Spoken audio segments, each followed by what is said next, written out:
ሆነ ዳድ ካሜራውን አስተካክሎ ቀጥይ። ቤተሰቤ የተዳደሩበት የነበረውን መሬት ሽጠው ነበር ለደላላ የከፈሉት።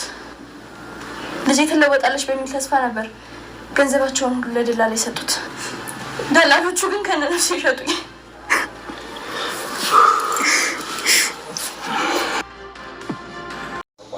ዳድባ ግን ጉልበቴን ያመኛል። የሆነ ትራስ ነገር የለም። በዛ ላይ ደግሞ ልብስ አዲስ ስለሆነ ይቆሽሽብኛል። ገና በደም ከዚህ በላይ አቋሽሽልናለሁ።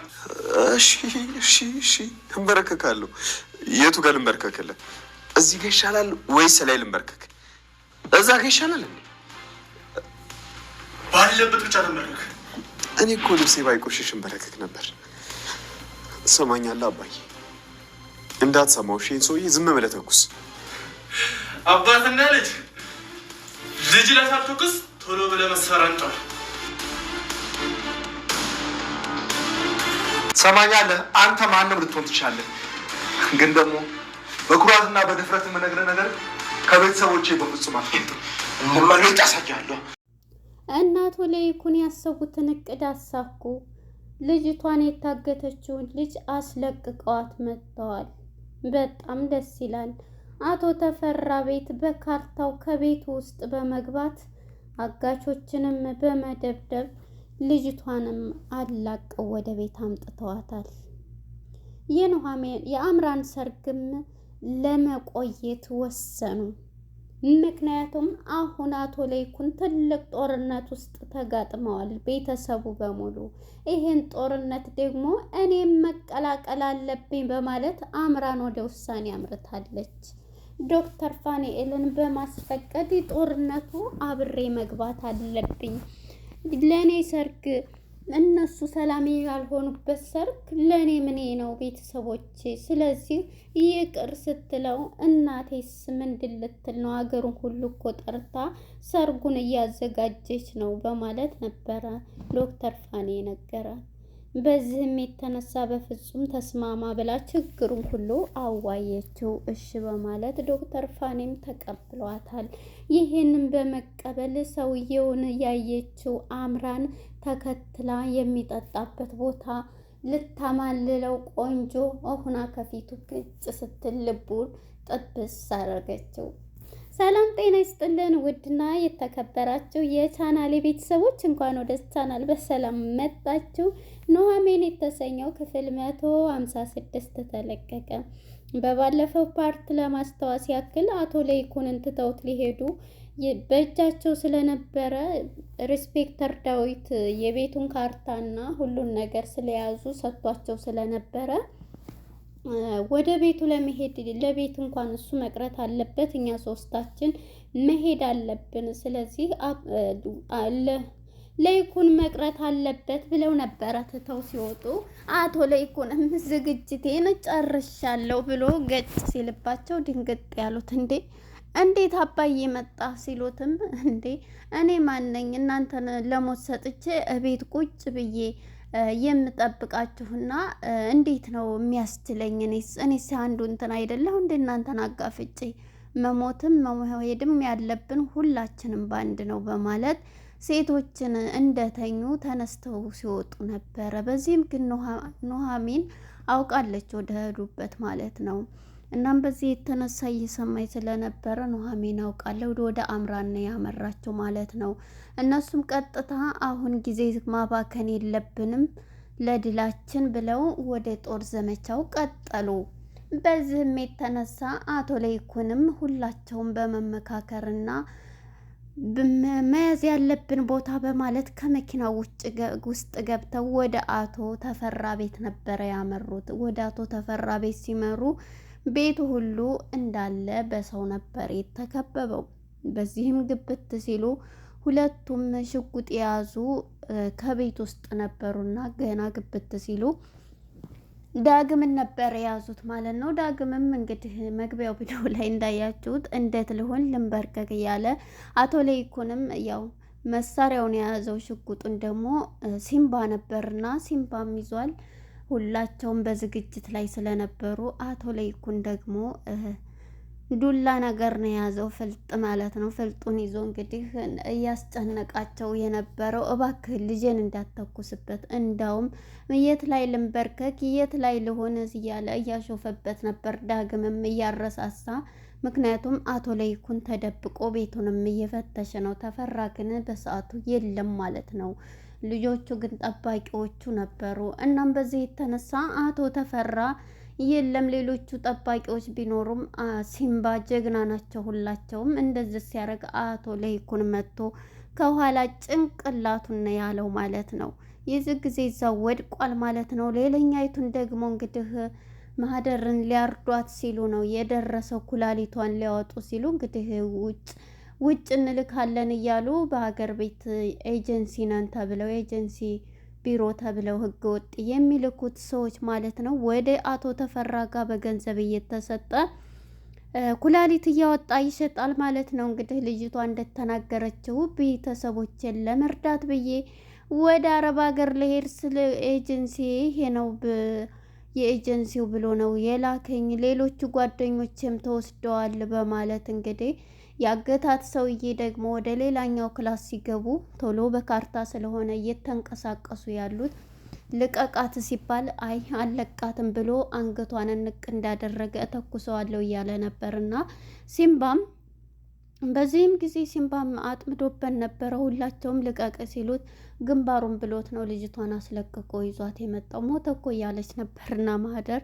ይዟት አሁን ለዚህ ለጥንቃቄያችን ከዚህ ከቤት መሄድ አለብን ብለው እንግዲህ አንደኛው በህይወት የተረፈው አለ፣ አንደኛው ግን እዛው ገለውታል ማለት ነው። በዚህም የተነሳ ማህደርም እንግዲህ ቃሏን እዛው ወደ ቤት ወደ እነሱ ወስደዋት ቃሏን ልትሰጥ ይችላለች። ቃሏንም በቪዲዮ ሌሎች ጓደኞችንም ትናንት ማታ ነው የወሰዷቸው፣ የት እንዳደረሷቸው እንደዚህ እያሰቃዩ ነው የሚወስዷቸው በማለት እንግዲህ ቃሏን ሰጥታለች ማለት ነው። እንግዲህ አቶ ተፈራ ያደረገው ድርጊት በጣም ነውረኛ ነው። እንግዲህ ወደ አቶ ለይኩን ጋር ልጆችን እነዛን እንትማ እንዴት ቤት ገብተው እንደዚህ እስከሚያደርጉ እኔ ማን እንደሆንኩ አላወቁም።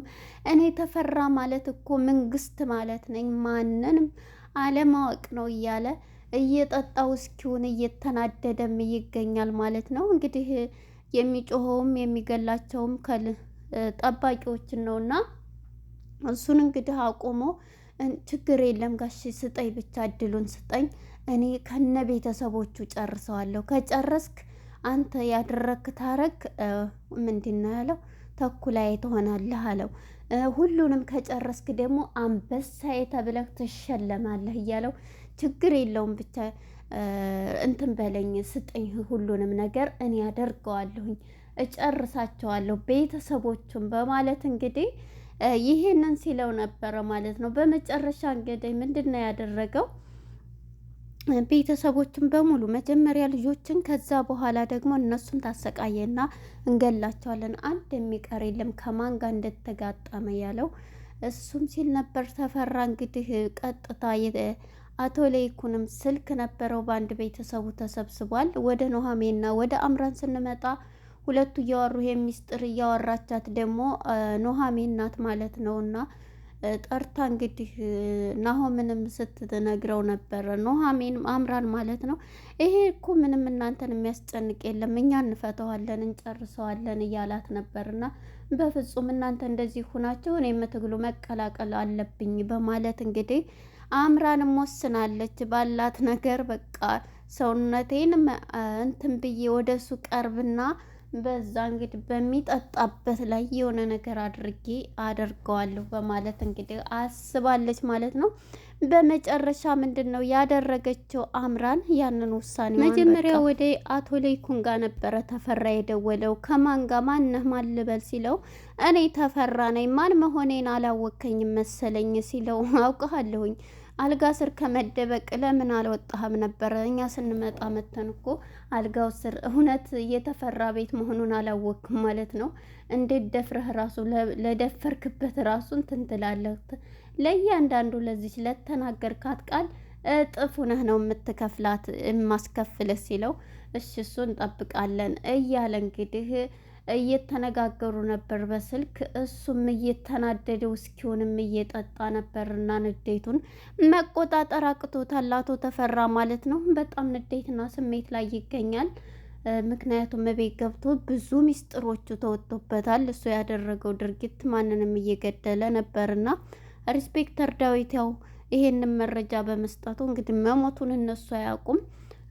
ካርታውን ይዘው ነው የቤት ካርታውን ቀጥታ የሄዱት ማለት ነው። እናም እንግዲህ እየተፎካከሩ አምራንም ወደ ናሆምን ስትለው እኔም መቀላቀል አለብኝ ብላ ነግረዋለች። እሷም እንግዲህ ምንድን ማድረግ እንዳለባት ወስናለች ማለት ነው።